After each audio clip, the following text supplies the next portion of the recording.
두 번째 표적이니라. 아멘.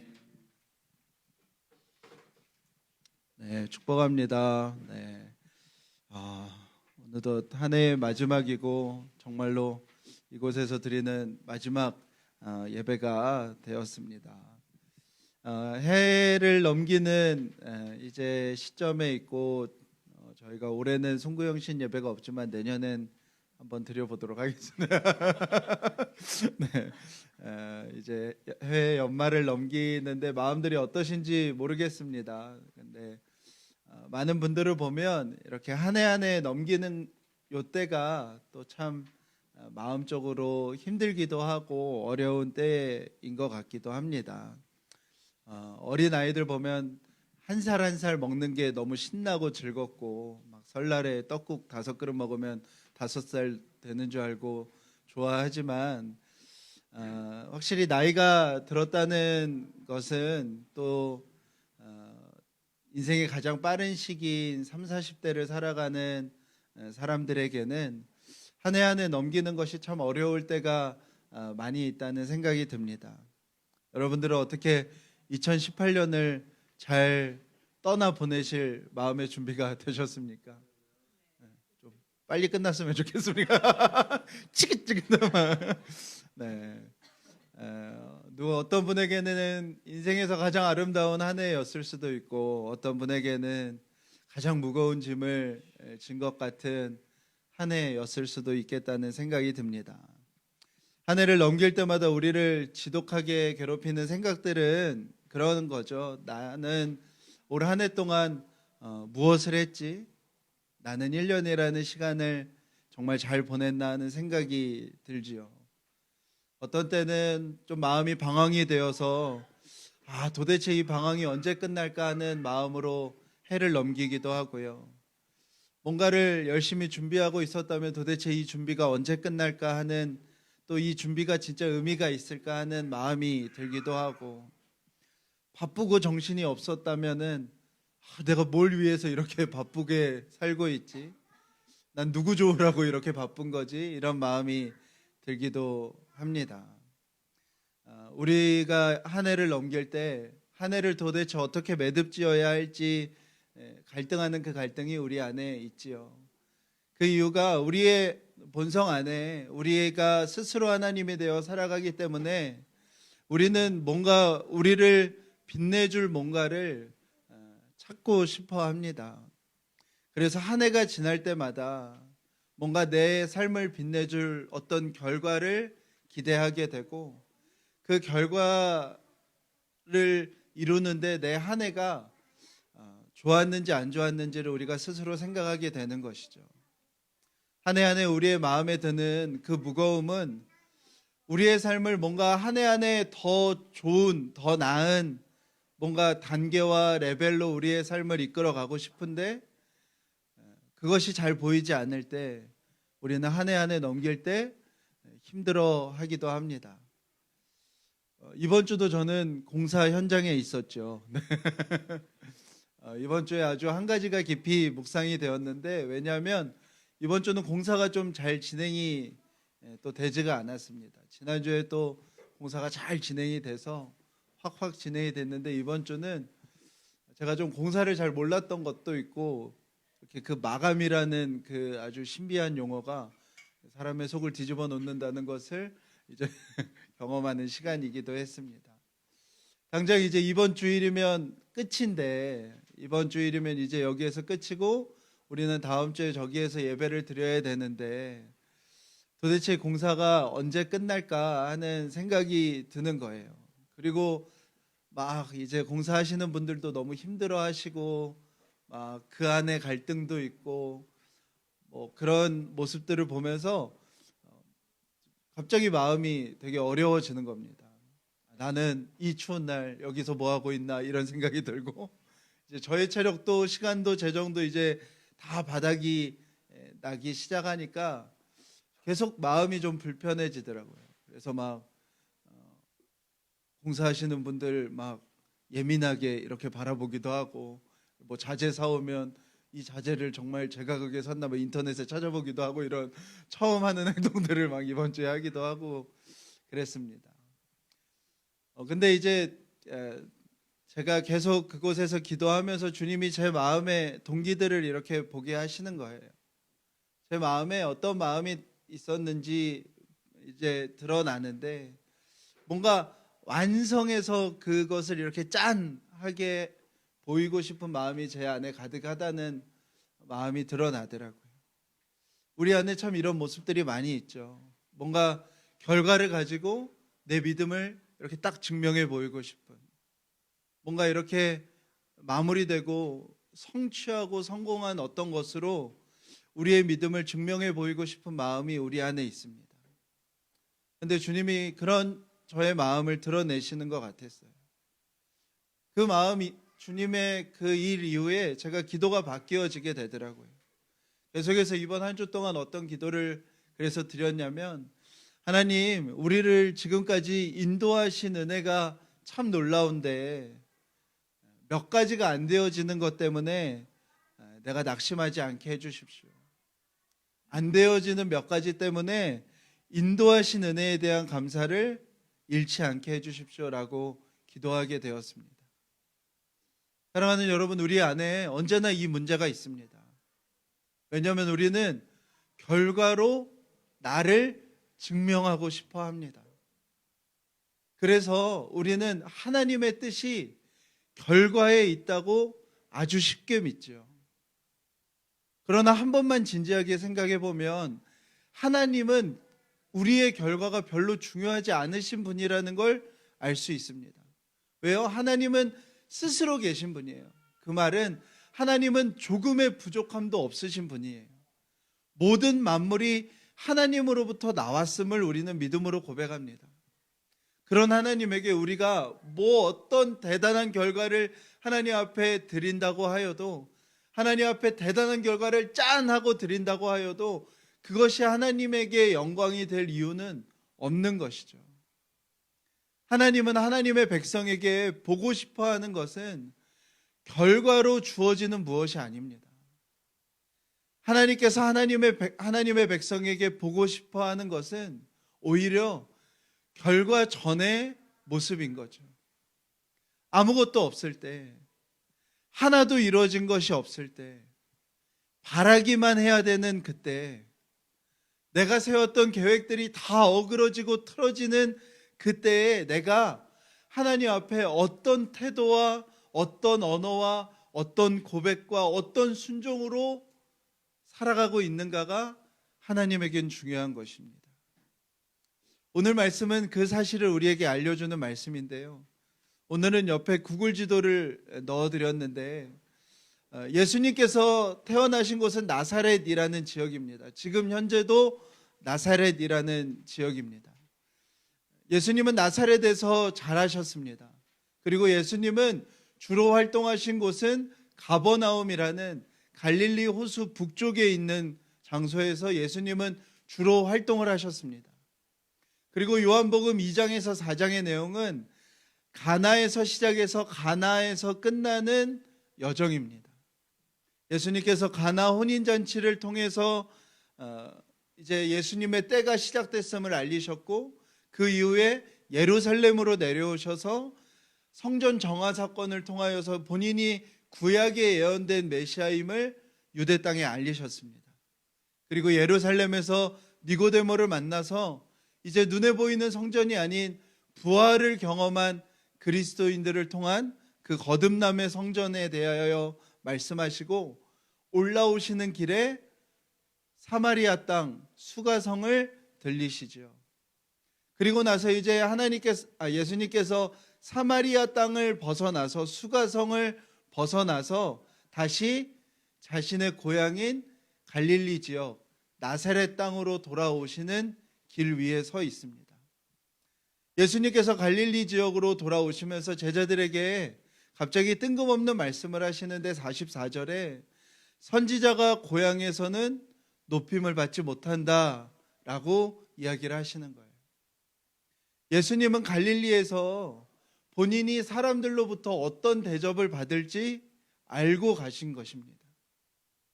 예수님은 결과가 좋지 않을 것임을 아셨습니다. 예수님은 결과가 나쁘고 아플 것이라는 걸 아셨습니다.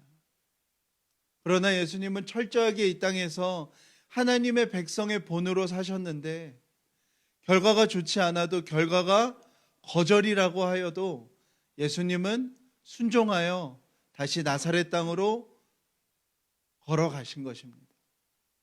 갈릴리에서 만난 사람들은 예수님이 예루살렘에서 행하신 일들을 몇몇 사람이 보고 와서 소문을 내서 이미 다 알고 있었습니다. 이것은 유대인들에게 너무나 분명한 구약에 예언된 메시아가 오셔서 행하시는 성전 정화의 일이었기 때문에 나사렛 땅은 난리가 난 겁니다.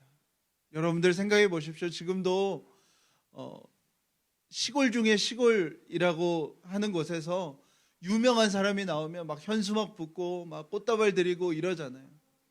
그런 상황인 거예요. 나사렛이라는 동네는 유대 땅 중에서도 시골 중에 시골인데 6월절에 명절에 예루살렘에 다녀왔던 사람들이 예수님이 자신이 메시아임을 선언하는 행위를 했다고 동네에 와서 다 소문을 낸 거예요. 그 사람들의 마음이 어떻겠습니까? 와, 나사렛에서 우리 동네 같이 시골 중에 시골에서 메시아가 나왔다. 그 사람들이 막 욕망이 들끓기 시작하는 거죠. 그들은 겉으로는 예수님을 영접했습니다. 그러나 그것이 예수님은 무엇이라고 말씀하신 거예요? 나는 그들에게 철저하게 높임받지 못한다는 것입니다. 그들 중에 어느 누구도 예수님을 자신의 구주로, 자신의 주인으로 고백하는 것이 아니라 오직 자신들이 가지고 있던 욕망을 실현시켜줄 존재로 예수님을 본 것입니다. 그들 모두 예수님께서 어떤 멋진 결과를, 눈에 보이는 뭔가를, 자신들의 손에 안겨줄 뭔가를 줄 뿐으로 기대하였습니다. 예수님으로부터 얻을 지위, 유익, 그 뭔가를 기대하였습니다. 그래서 예수님을 영접하였습니다.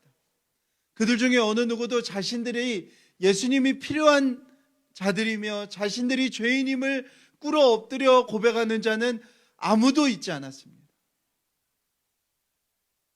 그것을 예수님은 나는 이들에게서 높임을 받지 못한다라고 제자들에게 말씀하신 것입니다. 우리는 예수님을 높이는 방법이 예수님에게 열광하는 거라고 생각을 합니다. 혹은 나에게 어떤 놀라운 결과가 주어지는 것이 예수님을 높이는 일이라고 생각을 합니다. 눈에 보이는 뭔가가 생기는 것이 예수님을 높이는 일이라고 생각을 합니다. 그러나 주님의 마음은 다른 것이죠. 그런 모습이 예수님을 높이는 것이 아닌 거예요. 그런 자들을 피해서 예수님은 가나로 피하십니다. 그리고 그 가나에서 갈릴리 사람들이 행했던 모습과 정반대로 예수님 앞에 나오는 한 사람이 등장을 하는데 그게 누구냐면 가버나움에 살던 왕의 신하입니다. 아마 이 사람은 헤롯 왕가의 신하로서 갈릴리 북쪽을 담당하던 아마 고위 공무원이었을 거예요. 그에게는 매우 긴박하고 중요한 문제가 있었는데 바로 아이가 열병으로 사경을 헤매는 것입니다. 여러분들, 인류가 사람의 열을 다룰 수 있게 된 지가 불과 30년도 되지 않습니다. 인류의 역사 5,000년 동안 불과 그것을 그나마 지금처럼이라도 다룰 수 있는 시간은 30년도 되지 않아요. 언제나 어린 아이들에게 가장 무서운 질병은 뭐였냐면 고열이었습니다. 죽기도 하고요. 아니면 심각한 후유증이 생기기도 하는 질병은 고열이었는데 이 왕의 신하는 자신의 아이가 꽤 오랫동안 열이 떨어지지 않는 그 질병에 있었습니다.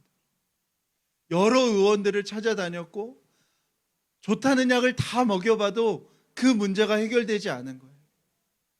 이제 아들이 거의 축 처져서 정말 사경을 헤매는 때가 되어서 예수라는 그 이름을 듣고 마지막 기대를 가지고 예수님을 찾아왔습니다. 여러분들, 유대 사회는 여러 번 말씀드렸지만 조선 사회와 비교할 만큼의 가부장적인 사회였습니다. 지금의 극단적인 이슬람 사회주의자들을 생각하면 딱 그 모습이었을 겁니다. 그 사회에서 아비가 자녀의 문제를 가지고 나서는 일이 쉬운 일이 아니었고요. 게다가 그는 고위 공무원이었는데 유대 땅 안에서 헤롯 왕과 제외하고는 본인이 가장 힘이 센 사람이었는데 나사렛 출신, 그 시골 중에 시골 나사렛 출신 이제 막 30살이 된 예수에게 찾아간다는 것은 매우 기이한 일이죠. 여러분들, 그런 사람이 예수님을 찾아오면 예수님은 그 사람을 어떻게 대해야 될까요? 근데 예수님의 모습을 보면 와, 사람이 어떻게 이럴 수 있나, 이런 모습으로 말씀하십니다. 우리 48절 같이 읽어볼까요? 시작. 예수께서 이르시되 너희는 표적과 기사를 보지 못하면 도무지 믿지 아니하리라. 예수님이 완전 갈릴리 사람들한테 받은 스트레스를 이 사람한테 다 풀고 있는 거예요. 여러분들, 왕의 신하가 아들이 죽게 되어서 찾아왔는데 예수님이 뭐라고 하냐면, 와, 얘네들은 진짜 표적과 기사가 아니면 나를 믿지 않네. 그 말씀을 그 신하에게 하시는 거예요. 너희가 바라는 건 언제나 결과지, 너희 중에 나를 정말 믿으려고 하는 사람이 진짜 없구나. 이런 말씀을 누구 앞에 하시는 거예요? 아들이 죽어가는 아버지 앞에서, 가버나움에서 가나까지 적어도 한 이틀 길을 걸어온 그 왕의 신하 앞에서 하시는 겁니다. 사랑하는 여러분, 우리가 신앙생활할 때 꼭 기억해야 되는 것이 있는데, 예수님은 우리가 생각하는 것보다 더 까칠하시다는 거예요. 우리의 속을 완전히 뒤집어 놓으시는 거를 잘 하신다는 거예요. 아이가 아파서, 아이가 죽게 되어서 사경을 헤매고 있어서 찾아온 아버지에게 예수님이 뭐라고 하시는 거예요? 너는 아이가 아파서 왔어. 그게 문제야. 여러분들, 이게 무슨 소리인 거예요?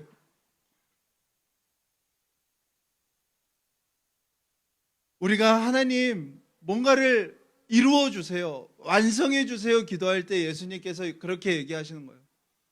너는 완성하게 해달라고 기도해. 그게 문제야. 하나님 고쳐주세요 기도할 때 예수님이 우리에게 너는 고쳐달라고 기도해. 그게 문제야. 이러면 마음이 힘들잖아요. 그리고 나서 또 진짜 정말 사람이 겪는 가장 어려운 형태의 답변을 하세요. 우리는 본능적으로 뭔가 힘을 갖고 있는 사람에게 무엇을 요구하냐면 확실한 답을 요구해요. 그렇죠. 힘이 있는 사람에게 뭔가 도움을 요청했어요. 그럼 그 사람이 무슨 말을 해줬으면 좋겠어요? 내가 너 도와줄게. 내가 너 얼만큼 도와줄게. 그냥 해. 내가 도와줄 테니까 믿고 그냥 해. 그 말을 원하잖아요. 근데 그 사람이 그냥 공감만 해주면 속이 뒤집어지는 거예요. 와, 도움이 필요한 상황이네. 여러분들, 이거를 굳이 힘이 있는 사람을 찾아가서 우리가 듣고 싶은 말이 아니잖아요. 도와준다는 건지 아닌 건지도 모르고 긍정인지 부정인지도 아닌 말을 예수님이 하시는 거예요. 이 왕의 신하가 예수님에게 듣고 싶은 말은 뭐겠어요? 네 아들 내가 고쳤다. 네 아들 이제 괜찮다. 네 아들 이제 다 나았다. 걱정하지 말고 돌아가라.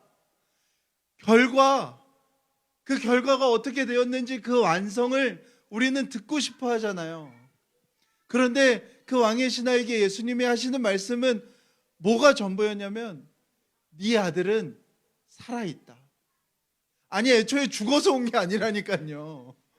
죽을 것 같아서 온 거예요.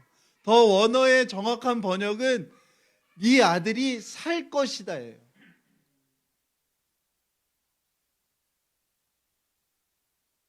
속이 뒤집어지는 거예요. 그리고는 돌아가라고 얘기하시는 거예요. 여러분들, 부모가 자녀가 사경을 헤매는 것만큼 인생에서 고통스러운 일이 있을까요? 그 아비가 간절한 마음을 가지고 예수님을 찾아왔습니다. 그 아비는 자신이 바라던 결과를 예수님에게 듣기 원하는 마음으로 찾아왔고, 예수님은 그 결과를 이루어 주실 수도 있는 충분한 능력을 가지신 분이셨어요. 근데 예수님께서 그 아비에게 하셨던 일은 뭐냐면 그 마음의 동기를 이야기하신 것이고 그 결과를 확정해 주지 않으신 거예요. 그리고 그 신하를 어디 위에 세우는 거예요?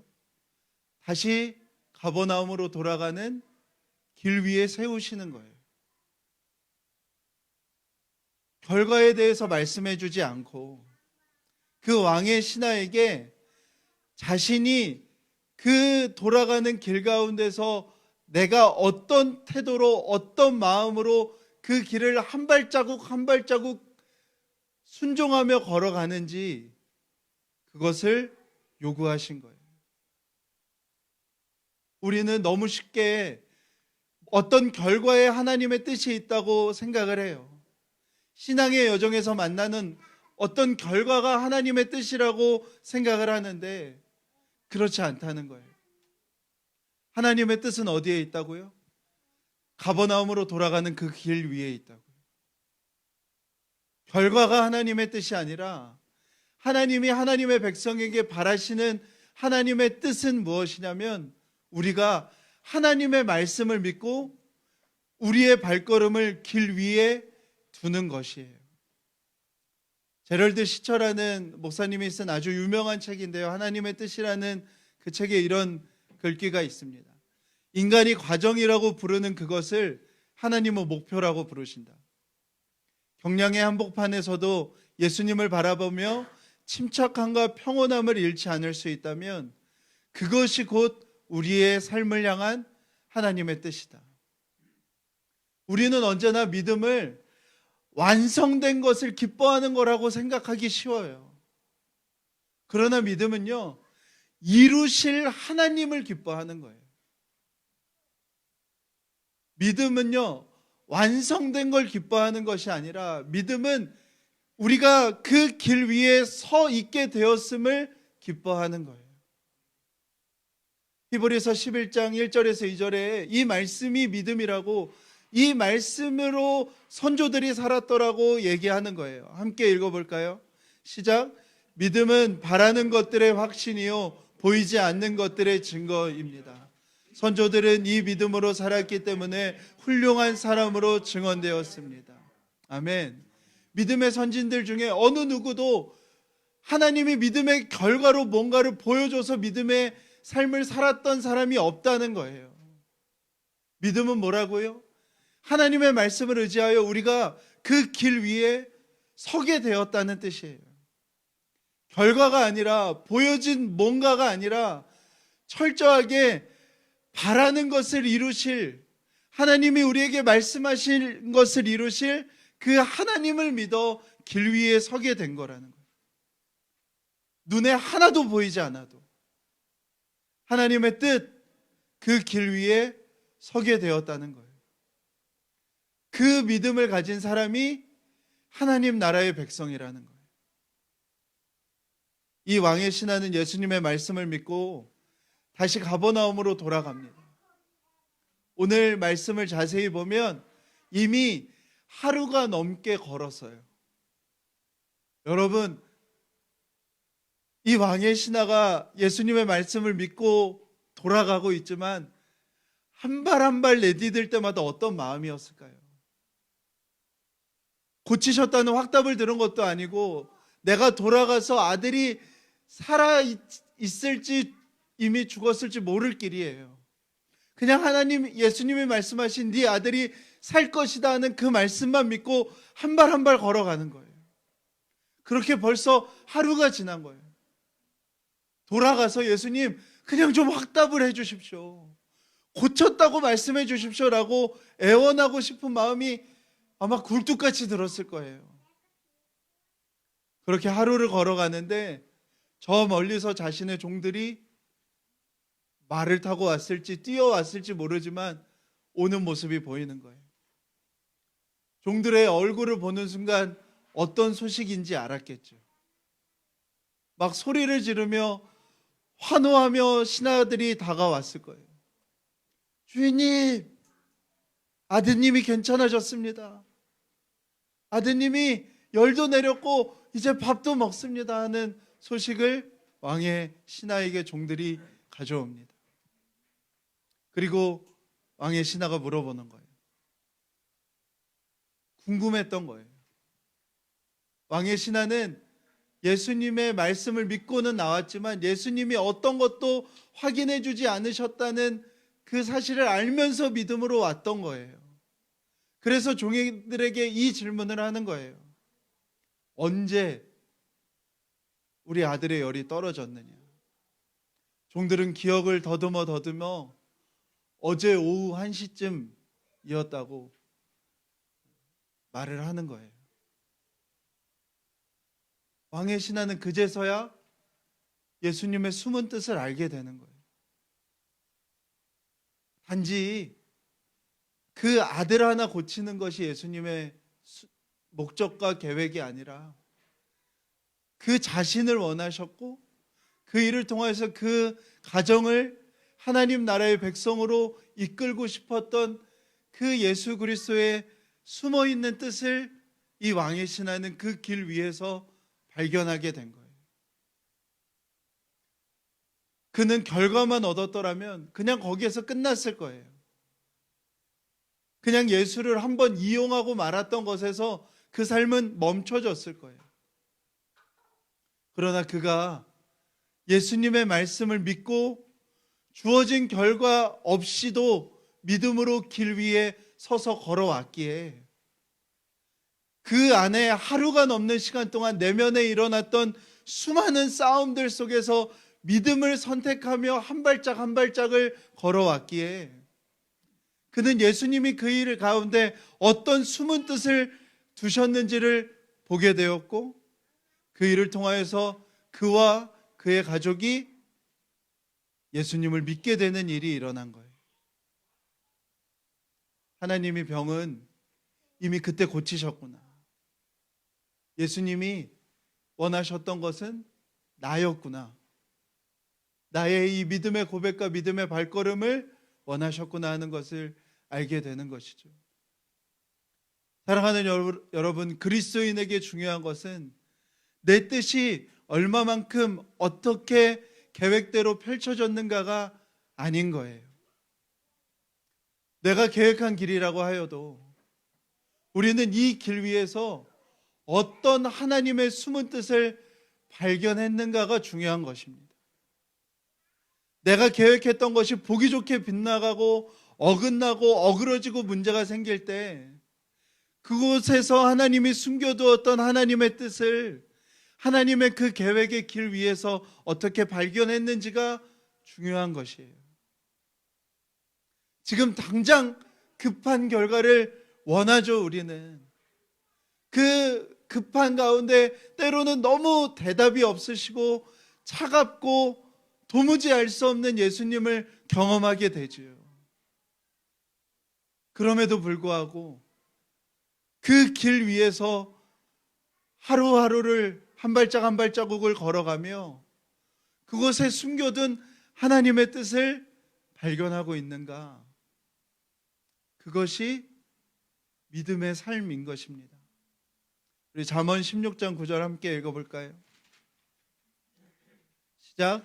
사람이 마음으로 자기의 길을 계획할지라도 그의 걸음을 인도하시는 이는 여호와이시니. 아멘.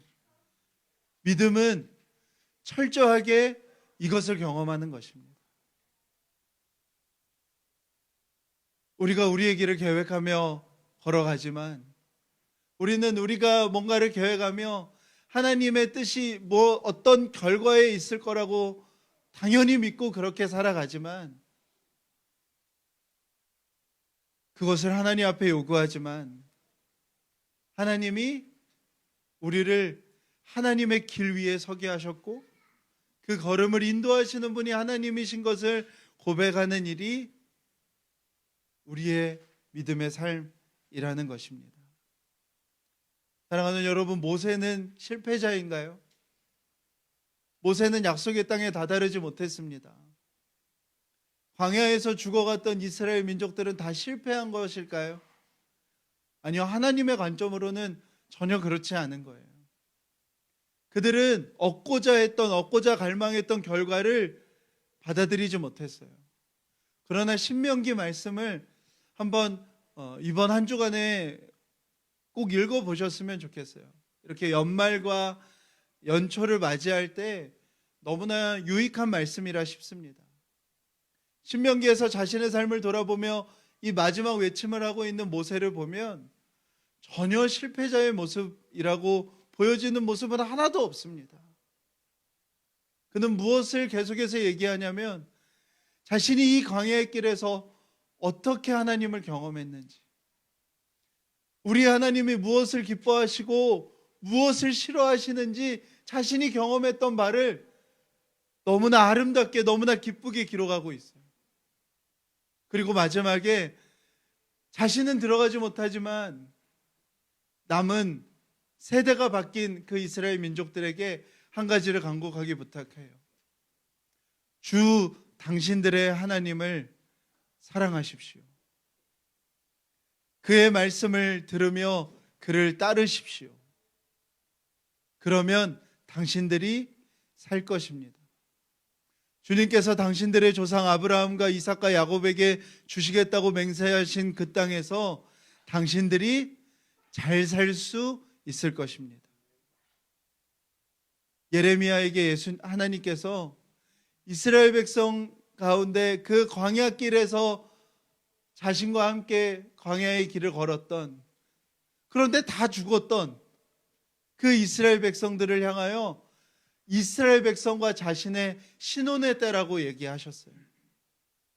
그때만큼 좋았던 때가 없었던, 자신의 민족과 하나님이 그때만큼 가까웠던 때가 없었던 시절이라고 말씀하셨어요. 하나님의 관심은 결과에 있지 않아요.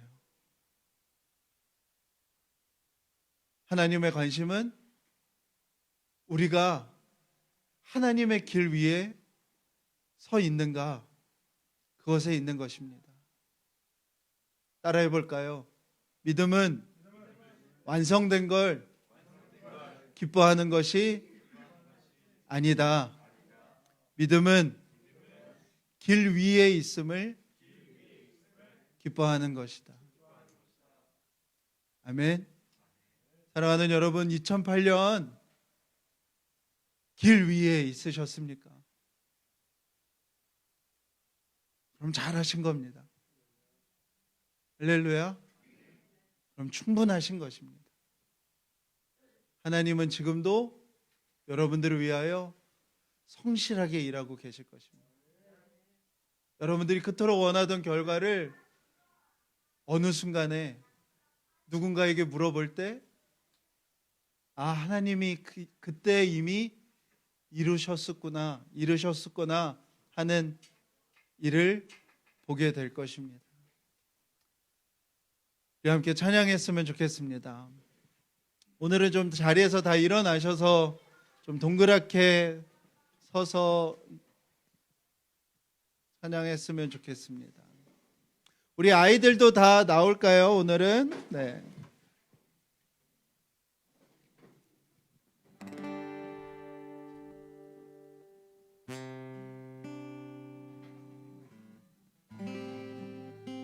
우리 나 같은 죄인 살리신 찬양의 3절 고백 우리 함께 하며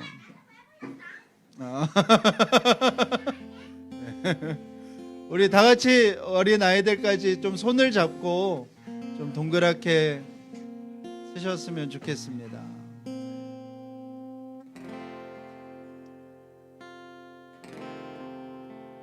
제가 가사를 불러드릴게요. 성혁전도사님도 들어가시고요. 저희 둘 빼놓고는 다 동그랗게 서서 우리 3절 고백했으면 좋겠습니다. 이제껏 내가 산 것도 주님의 은혜라, 또 나를 장차 본향에 인도해 주시리라. 한 해가 넘어가는 게 아쉽기도 하고 무겁기도 무겁기도 할 테지만 우리가 오늘 이것을 꼭 기억했으면 좋겠습니다. 하나님이 우리를 길 위에 서게 하셨으면, 올 한 해도 우리가 길 위에 있었으면 하나님의 목적대로, 하나님의 계획대로 올 한 해를 보낸 것임을 믿고 고백하였으면 좋겠습니다. 함께 찬양할까요? 3절을 고백하겠습니다. 이제껏 내가 산 것도 주님의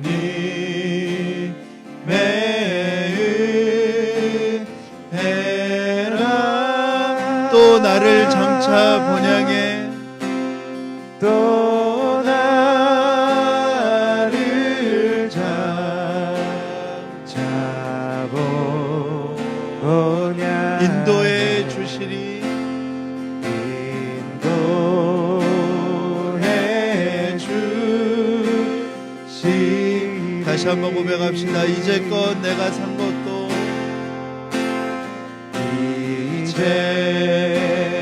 이제껏 내가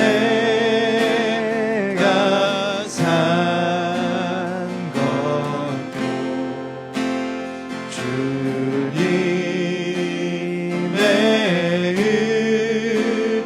은혜라. 또 나를 장차 본향에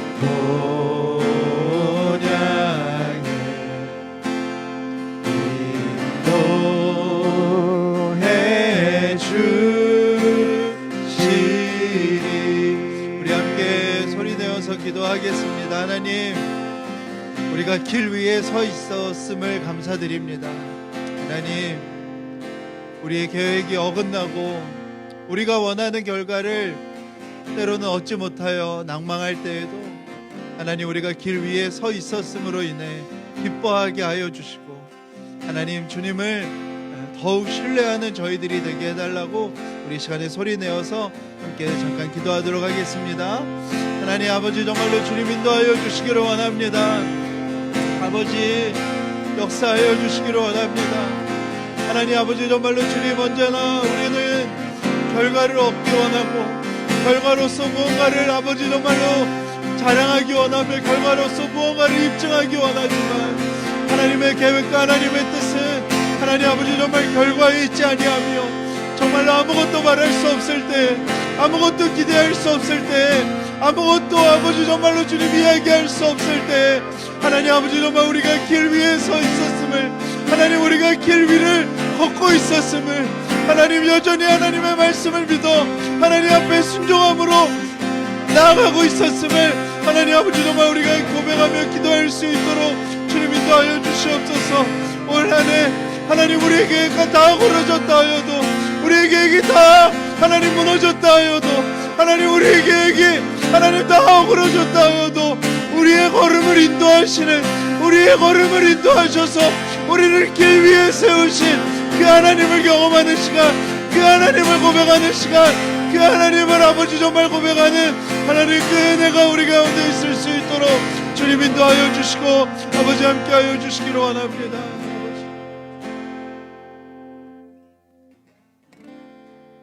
하나님, 우리는 언제나 눈에 보이는 것을 원합니다. 눈에 보이는 어떤 결과를 하나님의 뜻이라 믿고 싶어하고, 그것으로 우리의 무엇인가를 자랑하고 싶어하고 증명하고 싶어하는 그 모습이 있는 우리들입니다.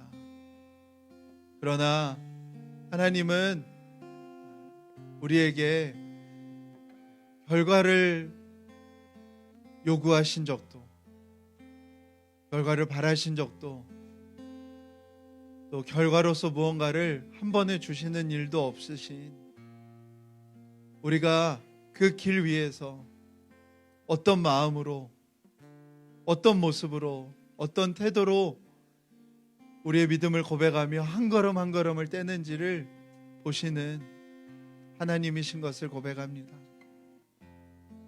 그 믿음 여정이 때로는 힘들고 막막하고 예수님이 때로는 너무하게 느껴지고 차갑게 느껴지지만 어떤 믿음의 순간순간마다 하나님이 그때 이미 다 이루셨던 것이구나. 하나님이 이미 그때 다 완성하셨던 것이구나. 다만 우리를 길 위에 서게 하셨던 것이구나 하는 것을 깨닫게 되는, 정말 계획은 우리가 할지라도 그 걸음을 인도하시는 분이 하나님이신 것을 믿게 되는 그 믿음의 삶을 우리가 더욱 살아갈 수 있도록 인도하여 주시옵소서. 한 해를 넘어가며 눈에 보이는 것이 없어, 바라는 것들 중에 되어지는 것이 많지 않아 낭망하는 자들이 있다면, 하나님 오늘 이 말씀으로 우리가 길 위에 서 있는 것만으로, 우리가 길 위에 있음으로 인하여 기뻐하고 즐거워하고 다시 한번 담대함을 얻는 오늘의 시간이 될 수 있도록 인도하여 주시옵소서. 특별히 우리가 그 걸음을 우리가 혼자 걸어가는 것이 아니라 이렇게 많은 자들이 함께 걸어가고 있음을, 우리는 때로 낭망하여 제자리에 주저앉을 때도 있고 돌아가고 싶을 때도 있지만 우리를 붙들어줄 지체들이 이곳에 있음을 기억하게 하여 주시옵소서. 그 일을 이루신 주님을 찬양합니다. 감사합니다. 우리 한 명 한 명을 좀 다 꼭 안아주셨으면 좋겠습니다. 특별히 어린 아이들을 안아주셔서 올 한 해 수고하셨습니다. 길 위에 있으면 됩니다. 이렇게 인사하시며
자, 오늘은 피자와 치킨을 먹도록 하겠습니다. 입을 놓으시고, 네.